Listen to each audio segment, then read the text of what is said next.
We must always take sides, says Elie Wiesel. Neutrality helps the oppressor, never the victim. Silence encourages the tormentor, never the tormented. And if you've been listening for any time at all, then you know I'm not one to keep silent, because I'm Rav Mike Feuer, and this is The Jewish Story. Episode 20, The Spirit of the 60s, Part 1, Pragmatism and Prophecy. So I've said it many times, and I'm sure you know that you can tell a storyteller by where he begins and where he ends. And just as a reminder, for those of you who weren't around from the beginning, we started our journey way back at the beginning of Season 1 in the book of Daniel, when the last sparks of prophecy were fading from Am Yisrael, and they found their expression in that unique ability of the wise to read the writing on the wall. And in some sense, our discussion today is going to be a continuation, if not a culmination of that, because I feel in my guts that the spirit of prophecy is stirring again within Am Yisrael, and that there are certain leaders who show a remarkable ability not only to see what lies ahead, but who are moved to take action. And if the beginning of our story was back in Daniel and the fading of prophecy, so then where's the end? Well, today, drumroll please, we officially mark the beginning of the march toward 1967. And for this season, at least, that's going to be the end. And as long as I'm talking about it in the meta sense, I want to make a little plug for Season 4, because you know what's unique about the Jewish story? There are Jews and Christians, progressives, conservatives, religious and secular, all listening to one story. You're all listening to this right now. And if you have the sense that the narrative divide that splits our society is only getting deeper, this is your chance to support my efforts to bridge the chasm by telling a story everyone can hear, one in which is going to build a common future, which of course is the goal of the Jewish story. So put your money where your ears are, people. Go to Patreon, put a little backing into Season 4. Okay, meanwhile, back to our regularly scheduled programming. I ended the last episode with the observation, which in speaking to people, many of you missed, that in June 1967, in the United States, it was the beginning of the Summer of Love. While in Israel, it was actually a summer of war. Many American Jews were chanting, "Make love, not war," while most Israeli Jews were just glad to have the power to win in battle against their enemies. And this is way more than a case of parallel lives. In my eyes, it's the beginning of divergent narratives. And I want to lay the groundwork in the last phase of this season for understanding how that came about and for understanding the effect it continues to have even today. But in the annals of the Jewish American 60s, before the anti-war movement, actually comes the civil rights movement. So that has to be our topic today. And we'll introduce another critical piece in how the worldviews of American and Israeli Jewry split in the 60s. It wasn't just about war, because once again, it will come back to the Holocaust. If I said to you, never again, how would you understand that phrase? You know, I'm actually putting a class together on this right now. If you're curious and you want to do some distance learning, you can be in touch with me. I'm happy to do it with you or your community. But for now, take this as a frame. In Israel, at least at this point of our story, never again had a very simple and largely universal meaning. You'll never do this to me again. The answer to Auschwitz is the IDF. And I will never again be a victim. To this day, the majorities of Israelis, consciously or not, understand the phrase in that way. And so, when in the 60s, President Nasser of Egypt began once again to threaten a war of annihilation, promising to wash away the shame of 48 in Jewish blood, the lesson of the Shoah was extremely clear. Believe him. But, as Jewish American historian Atina Grossman points out, the Holocaust was a far more shadowy presence for American Jews than it was for Israeli Jews. She says even for the second generation of the survivors, which she herself is counted among, many of whom grew up with the obvious, if never spoken about, presence of both the murderers and the dead in their homes, their childhood in the 50s was haunted much more by the bomb and the Red Scare McCarthyist hysteria than by the thought of concentration camps. And by the 60s, nuclear war, racial injustice, American imperialism all seemed to be much more dangerous and therefore demanding of action than the memory of a defeated Nazi regime and the suffering of their ancestors, no matter how recent. And as Grossman says, to the young activist Jews of the 60s, products of that golden decade we spoke about at the beginning of this season, never again meant never again a good German. Meaning, never again should anyone be a faceless cog in a bureaucratic machine of oppression, of an unjust regime engaged in racial persecution and aggressive wars. Never again a participant in what Hannah Arendt labeled as that banality of evil. You know, Bob Ross, famous TV painter, recalled about his student days at the University of Michigan that he joined the picket line boycotting a segregated Woolworth's lunch counter because, quote, it was the Jewish thing to do. If you're silent, you're complicit. So when Israelis were saying never again, it was never again a victim. But the Jewish activists of the 60s cried out never again a bystander. Now, of course, these two don't contradict. Nor is it true that every Israeli sees it in one way and every American Jew the other. But this distinction might just sound familiar to anyone who's been listening to the growing narrative divide that's out there between conservative and progressive Jews today.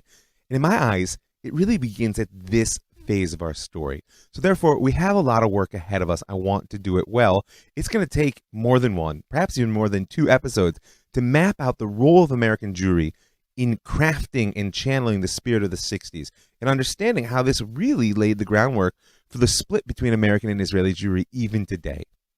In essence, I see ahead of us 3 tasks. Number 1, what does the Torah have to say about the spirit of the times? Or maybe stating it more correctly, what did the spirit of the times manage to draw out of the Torah?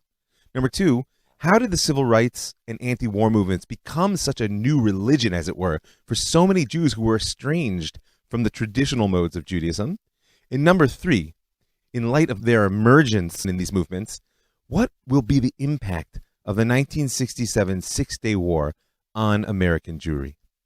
Now for me, I hope you know at this point, the Torah is always the right place to begin. So whether it's laying down the law or crying like a prophet in the wilderness, I want to know what the Torah has to say about our story.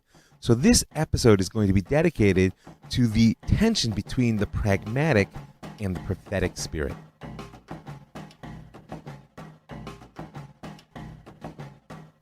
A bit of pragmatic background before we dive in the prophetic divine. Despite the 2020 hindsight about how American Jewish community was a liberal community, about how the descendants of the oppressed people simply knew that civil rights was the right thing to do, about the lessons of the Holocaust, Jewish involvement in the civil rights movement was not a given by any means. If you look back at the record, we can see that the late 40s and early 50s were a time of vigorous debate amongst Jews about the wisdom of what we now call black-Jewish relations. Some people, they were opposed involvement on just pragmatic grounds. They were afraid of an upsurge in anti-Semitism. They were afraid that by supporting civil rights, Jews would be labeled as communist agitators, which, by the way, when you look at the record, that one was definitely true. And another pragmatic argument, which was repeated particularly within the Orthodox and more traditional community, was that Jews are too small to take on this battle, and they simply become more vulnerable when they dissipate their strength in other movements. We need to look out for ourselves and let everybody else look out for themselves. Now, just as there were pragmatic arguments against, so too there were practical reasons for.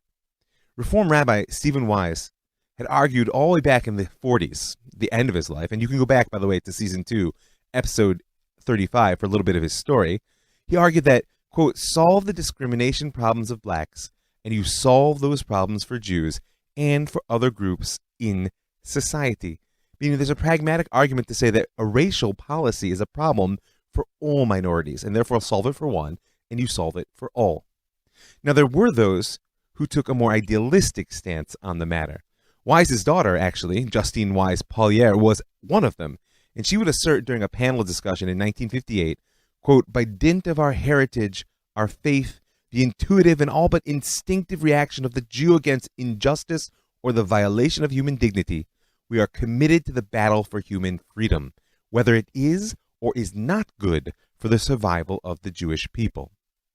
Now, for better or worse, in the end of the day, the institutional world of Judaism took the stance of the father and not the daughter. You can trace many of the major legal battles of the 60s, and you'll find, if not at their base, certainly as a strong sidecar, the institutional Jewish community. For instance, the American Jewish Committee commissioned the study by black sociologist Kenneth Clark that lay at the heart of the landmark 1954 Supreme Court case Brown versus the Board of Education. This was the breaking the back of the segregation laws in education. Clark's work basically demonstrated that segregation placed a stamp of inferiority, as he called it, on black children.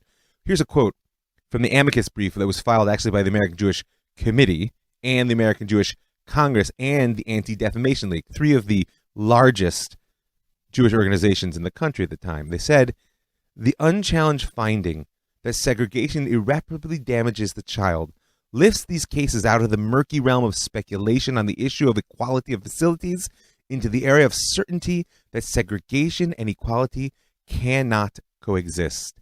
That which is unequal in fact cannot be equal in law." And think about the fact that aside from the support that they received from major Jewish institutions, both the Civil Rights Act of 1964 and the Voting Rights Act of 1965, pillars of the legal battle of the civil rights movement, were drafted in the conference room of the Religious Action Center of Reform Judaism, which actually served for a couple of decades as the home for the Southern Christian Leadership Conference. So because of these things, and many others that we're just going to leave outside the details, the late 50s and early 60s were known as the heyday of the Black-Jewish Alliance. And one of the most important personalities of this alliance, at least from the Jewish side, was Berlin-born Rabbi Joachim Prinz. Joachim Prinz was born in 1902 in a small village in Upper Silesia, Germany. And despite growing up in an assimilated Jewish family, his father was actually a passionate German patriot of all things. Prinz discovered Zionism in around 1918. A few years later, in 1921, he started his rabbinical education at the Jewish Theological Seminary in Breslau, and a year later, his university studies. And by 24, he was both doctor, PhD, and rabbi. And by 1927, at the tender age of 24, Prinz was inaugurated as rabbi of the liberal Jewish community Friedenstemple in Berlin. And within a short period of time, he actually became one of the most popular and famous Jewish preachers in the whole city. The Friedenstemple synagogue, according to the records, accommodated 1,500 people. But they say that sometimes on the high holidays, the police actually had to block off the crowd of pushing people who were trying to get in to hear him speak. Now, Joachim Prinz's life in Berlin is actually a story unto itself. It's pretty wacky. Like his Reform colleagues, he didn't observe Jewish law, but unlike them, he also didn't recognize the power of the Reform rabbinical establishment of the time. There were lots of other issues as well. It's actually the Prinz affair, as they call it, is worth looking into. But for our purposes, suffice it to say that despite being one of the most important Zionist voices amongst German Reform Jews, 2 days before the Nuremberg Laws of 1935 took away the rights of many Jews, the Reform establishment of Berlin took away Prinz's pulpit. Now, fortunately for him, he wasn't left without a parachute, because Joachim had maintained a correspondence with American Reform Rabbi Stephen Wise, who we mentioned earlier, and they actually finally met at a Zionist conference in 1935. So when the axe fell in Berlin, Wise brought Prinz to the United States in 1937. And hey, with one of the most powerful Jews in America as his mentor, Joachim Prinz rose quickly through the ranks of institutional Jewry. Wise got him his first congregation, Newark, New Jersey, Congregation B'nai Abraham, and he also introduced Prinz into the American Jewish Congress, which Wise, of course, had helped to found, and the young German rabbi was soon holding leading positions, not only there, but elsewhere. He was elected as AJC president in 1958, a post he kept until 1966, and along with certain other roles, he was also chairman of the powerful Conference of Presidents of Major Jewish Organizations from 65 to 67. So he became a big Jew. And frankly, Joachim Prinz was not shy to call out the problems of the society which he had come to lead. A couple weeks after his arrival, back in 1937, new immigrant to the United States, Prinz toured the South. And when a Zionist group invited him to a gathering in Atlanta, before going to the city, he first stopped for a long talk with the Black Methodist bishop, scholar, and author Willis Jefferson King, and he was interested in his theology. But when his Southern Jewish hosts learned of the meeting, one of them approached the rabbi and insulted King in blatantly racist language. Prinz later wrote about his experience in his autobiography. "I was completely speechless," he writes. "I was amazed to hear such words from a Jewish group welcoming a Hitler refugee whose people have been persecuted in the country of their birth because of their race. I added that I simply did not understand, nor had I known that Jews, the classical victims of racial persecution, could themselves be racists. I said that what was evidently happening to the black people of America was the very same thing that was happening to the Jewish people in Europe." Now, this was a battle which Joachim Prinz would fight from within the Jewish community his entire life. And unfortunately, it's a battle against racism within our community, which isn't over yet. However, Joachim Prinz wanted to fight this battle as a Jew. He felt, unlike the idealists, who saw the civil rights movement as something which should be supported despite the risk to Jewish welfare, Prinz felt that the fight against racism was actually critical to Jewish physical and moral survival. He actually shared the podium in that panel discussion that I quoted earlier with Justine Weiss-Pollier when she said, "We're committed to the battle for human freedom, whether it's good or is not good for the survival of the Jewish people." And that was part of an argument which she made and many others like her, that the pressing needs of the civil rights struggle should actually rule out any specific Jewish activities. They should be the one and only political task of the American Jewish Congress. Prince's response was that, quote, "Too many of us find refuge in the Congress Civil Rights Program because it affords an opportunity to belong to a Jewish organization without being involved in a Jewish program." See, this was the problem. People were taking refuge in that struggle with which they could identify as Jews, but didn't have to do anything actually Jewish. Whereas Prince's vision was that the AJC should return to its fight for Jewish survival and democracy, its core mission, and he saw the civil rights struggle as an aspect of that. In a letter to the former AJC president, Israel Goldstein, who he eventually replaced, Prince condemned Jews who had abandoned their obligation toward Jewish survival, saying, "The only kind of Jewish living they understand and is important is the participation of the Jews in the solution of the problem of the American Negro. I cannot possibly equate Jewish survival with the problem of segregation, and I refuse to admit that the American Jewish Congress cannot make a contribution to creative Jewish continuity, to alerting American Jewry to the problems inherent in diaspora living." You see what he's saying? He knew deeply that the energy which many Jews brought to the struggle for civil rights, though they felt that they were doing it as Jews, could also become a substitute for being Jewish. So the debate between Prince and Wise's daughter took place actually in the 1958 National Convention of the AJC in Miami Beach, Florida. That's the convention where Prince was elected president for the first time. And it speaks volumes about his vision for Jewish survival that he actually invited the Reverend Dr. Martin Luther King Jr. as the special guest speaker for this crowning event of his political career. In fact, this was actually the first time that Reverend King spoke to a white audience south of the Mason-Dixon line. And this is what he said: "My people were brought to America in chains. Your people were driven here to escape the chains fashioned for them in Europe. Our unity is born of our common struggle for centuries, not only to rid ourselves of bondage, but to make oppression of any people by others an impossibility."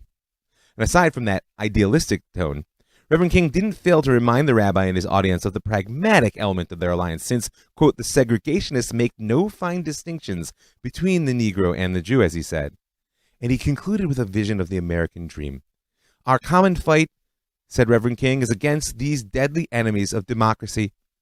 America, the first nation to electrify the world with a new concept of man's capability of self-rule without monarchs or regents, must fulfill the promises of its Constitution and the Declaration of Independence." Now, Reverend King's speech obviously made a deep impression on Rabbi Prince because he echoed it on August 28th, 1963, in what he later recalled as the greatest religious experience of his whole life. That date, in case you don't recognize it, is the day of the March on Washington for Jobs and Freedom. And just before the Reverend Dr. Martin Luther King took the stage and spoke about his great dream, Rabbi Prince stood up in front of that audience of more than 200,000 people and insisted it was, quote, "not merely sympathy and compassion for the black people of America that motivates us. It is above all and beyond all such sympathies and emotions, a sense of complete identification and solidarity born of our own painful historic experience." And then he told them, "When I was the rabbi of the Jewish community in Berlin under the Hitler regime, I learned many things. The most important thing that I learned in my life, and under those tragic circumstances, is that bigotry and hatred are not the most urgent problems. The most urgent, The most disgraceful, the most shameful, and the most tragic problem is silence. Now, I promise you that the Jews in the audience understood his message. Never again means never to be a bystander. But did they know that Joachim Prinz, even as he spoke and moved the crowd, had deep doubts about what he was doing? Not about his support of Reverend King and the movement. Those were sacred tasks in his eyes. What worried the rabbi was his almost prescient sense that the dominance of political issues within American Jewry could eventually lead to its disintegration. Because he believed, as I said, that the civil rights program must not be carried out at the expense of Jewish values and Jewish religion, but on the contrary, it had to become an expression of them, part of a larger program for what he called the reconfiguration and strengthening of Judaism in the post-Holocaust world. Now, Prinz was a political leader and a fantastic speaker, but in order to contemplate what a world post-Holocaust could look like, what a theology for the Jewish people could be in the aftermath of such a horror, that would take a slightly more prophetic personality. The National Conference on Religion and Race was held at Chicago's Edgewater Beach Hotel in January of 1963. Now, the goal of the conference was, quote, bringing the joint moral force of the church and the synagogue to bear on the problem of racial segregation and to deal with the distinctive role that religion and religious institutions have to play in removing racial segregation and securing acceptance for all Americans. There were Catholic, Protestant, and Jewish organizations all gathered together, and not surprisingly, the Reverend Dr. Martin Luther King was the centerpiece speaker. Already famous at this point as a leader of the civil rights movement, the March on Washington is less than a year away. Now, Reverend King's speech was entitled A Challenge to Churches and Synagogues, and he threw down the gauntlet to the assembled religious leaders. The churches and synagogues have an opportunity and a duty to lift up their voices like a trumpet and declare unto the people the immorality of segregation. We must affirm that every human life is a reflex of divinity, and every act of injustice mars and defaces the image of God in man. It's a strong, strong voice. And the most powerful Jewish voice of the conference was actually Rabbi Avraham Joshua Heschel, who in a sense saw Reverend King's opportunity and duty and raised him the religious stakes. Heschel said, quote, at the first conference on religion and race, the main participants were Pharaoh and Moses. The outcome of that summit meeting has not come to an end. Pharaoh is not ready to capitulate. The Exodus began, but it's far from having been completed. In fact, it was easier for the children of Israel to cross the Red Sea than for a Negro to cross certain university campuses. Now, speaking to the Jews in the room, Heschel had just told them that nothing less than the completion of the redemption from Egypt, or the denial of its significance, nothing less than that was on the line. Racism, he said, is the test of our integrity, a magnificent spiritual opportunity for radical change. Those are powerful words, but how is it that this white-bearded German rabbi, like Joachim Prinz, a refugee from the Nazis, came to be standing on the same podium as the Reverend Dr. Martin Luther King? And from where did he draw the inspiration to speak like that? Now, Abraham Joshua Heschel was born in Warsaw in 1907, youngest of 6 children, and his home was the model of classic Eastern European Chassidut, pious, humble, and largely removed from the world, certainly from the non-Jewish world. He himself was a scion of several Hasidic dynasties. In fact, he's named for his great-great-grandfather, the Rebbe Avraham Yehoshua Heschel of App, the Apter Rebbe. Now, young Avraham received a traditional yeshiva education, as was befitting his lineage, and of course achieved also a high degree of learning there. But his mind and soul would not rest quietly within the guarded and bounded world of Torah. And so, from Warsaw, he moved to Berlin, pursuing both a secular education at the University of Berlin and a liberal rabbinic ordination at the Higher Institute for Jewish Studies. It's a reform rabbinic seminary that was founded by none other than Avram Geiger, whose story, if you want, you can go back to Season 2, Episode 17 to get it.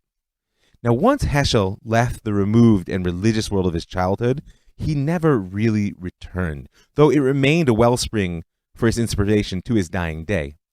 In 1933, he completed his doctoral dissertation on prophetic consciousness. Now, you have to know that Berlin University at this point was an environment where biblical criticism ruled, and where liberal theologians were striving to understand God in the modern world, and their major tool for doing that was to erase the divine personality. In contrast to all that, Heschel's thesis engages the prophetic text with seriousness and integrity, as befits his tradition, and he draws out from it a very important focus, a focus on pathos, the depth of not only religious experience, but emotional experience, which is shared by the prophet and the living God. And most importantly for our present story, Heschel brought to the fore in that work the centrality of the prophetic critique, their worry about social injustice as an expression of religious experience. As he writes, "We and the prophet have no language in common. To us, the moral state of society, for all its stains and spots, seems fair and trim. To the prophet, it is dreadful. Our standards are modest, our sense of injustice tolerable, timid, our moral indignation impermanent, yet human violence is interminable, unbearable, permanent. The prophet's ear perceives the silent sigh." In other words, most of us function in the world through rationalization and blinders. We walk by the hungry on the street because we don't have food in our pockets. We fail to clothe the naked because it would be too expensive to take care of them all. And that's fair. That's part of survival. But the prophet is the one for whom all those rationalizations, all those blinders have been torn away by the reality of God's suffering in the face of such injustice. Now, Heschel wrote those words in 1933, but he'd have to wait almost 30 years and move to another continent to see their impact. Because unbeknownst to him, his disdain for current Protestant theology and the way in which their notion of God, not as being but as ground of being, as they called it, left man helpless in the face of injustice, would be shared by the Reverend Dr. Martin Luther King. Even though the Reverend was only 4 when the rabbi's thesis was first published, they would ultimately share a conservative theology, meaning a focus on the reality of the biblical God, and liberal politics, meaning, as Heschel would say in 1963, you can't worship God and at the same time look at a man as if he were a horse. Reverence for God is shown in reverence for man. To be arrogant toward man is to be blasphemous toward God. Now, Heschel actually republished an expanded version of his thesis as a book called The Prophets. It first appeared in English in 1962, and by the way, you have to read it. It is a very important and fantastically enjoyable work. He was quite aware of the civil rights struggle while he was preparing it, and though most Jews were, and sadly still are, ignorant of its importance, young activists in the nonviolence movement, famous names like Andrew Young, James Lawson, Bayard Rustin, were among those who later told his daughter that they carried a copy of the paperback edition of his book in their back pocket during the struggle for inspiration and consolation as life got rough. In October of 1938, Heschel was rounded up and deported along with many other Polish Jews living in Germany.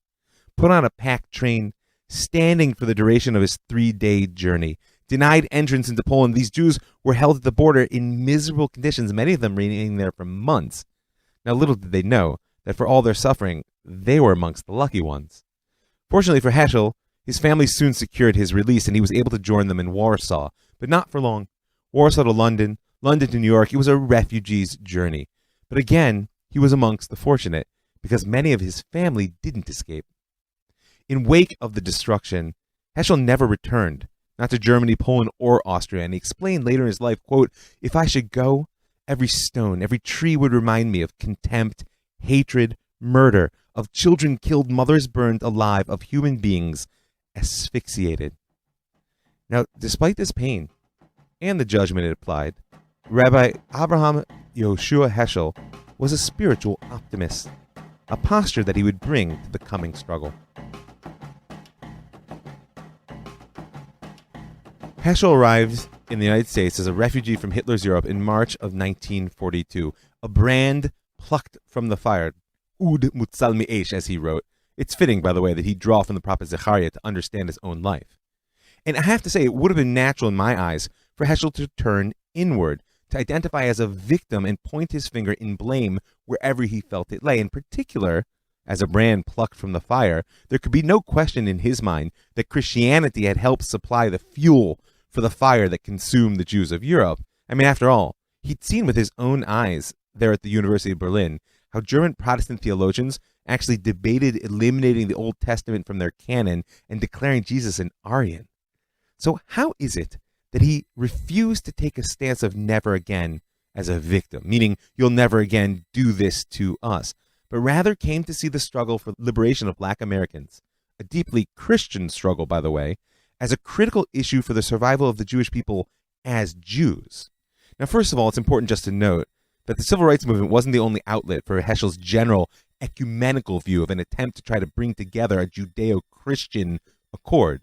From 1961 to 65, the Catholic Church, ancient antagonist of the Jews, was engaged in a process of theological self-reflection known as the Second Vatican Council. It's a rich and deep story. I'm not going to tell it now, but in short, the council dealt with many things. And there are many questions, both amongst Catholics, about its legitimacy, and questions about what was achieved. But for our stories, it was Nostra Aetate, the declaration of a new posture of relationship toward other religions, which was most significant. And the section on Jews, which is worth reading, is a complex statement. I mean, it deals with replacement theology, the charges of deicide, the phenomenon of anti-Semitism, and if the result was complex, you can imagine that the process of crafting it was even more so. And that's where Heschel actually came in. He was a major voice in shaping that statement, both through his general writings, his theological thought, and documents were submitted directly to the church in the process of crafting the statement, and even a personal audience with the Pope.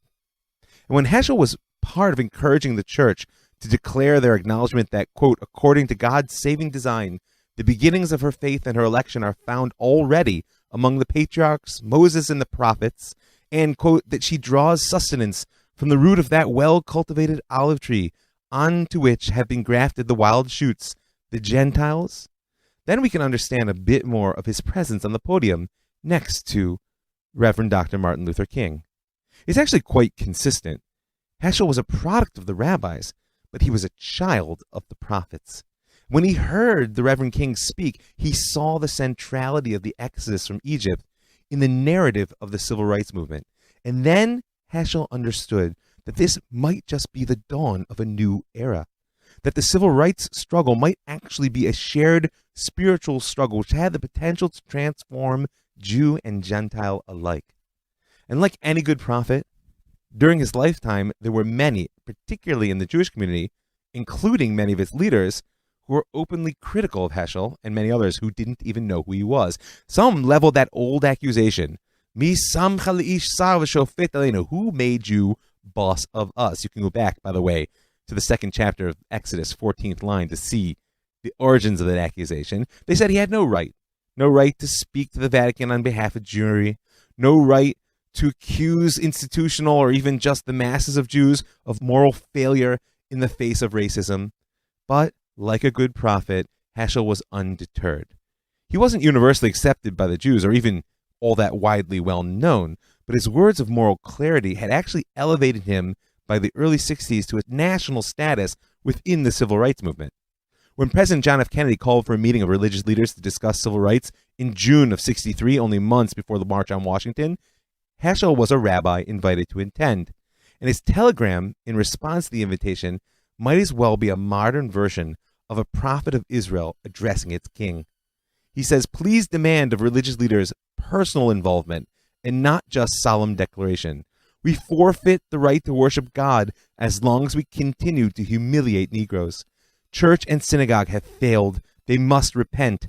Ask of religious leaders to call for national repentance and personal sacrifice. And even as I propose that you, Mr. President, declare a state of moral emergency in our nation, the hour calls for moral grandeur and spiritual audacity. Now, perhaps due to his failure to build a political base which matched his moral force, Heschel was not present on the podium there in the Washington March, or according to his daughter Susanna Heschel, present even in Washington at all.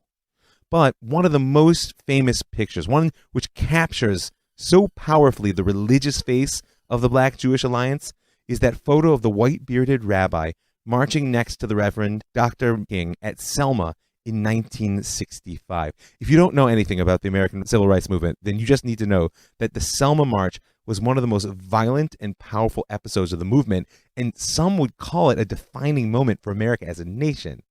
It was about Selma that Heschel made his famous statement that he felt as though my legs were praying. But more importantly for our story, in that very same journal entry where he made the statement about his legs praying, Heschel put his finger on the fundamental problem which American Jewry faced in his day, and frankly, which we still face even now. It's a problem which sadly forces many Jews into a false dichotomy, a dichotomy that divides between religion and social conscience, a dichotomy which Heschel identified as the cause of the failure of his voice and others like him to capture the religious imagination of the 60s generation. He says about Selma, I felt a sense of the holy in what I was doing. But then he added the following. I felt again what I have been thinking about for years, that Jewish religious institutions have again missed a great opportunity, namely to interpret a civil rights movement in terms of Judaism.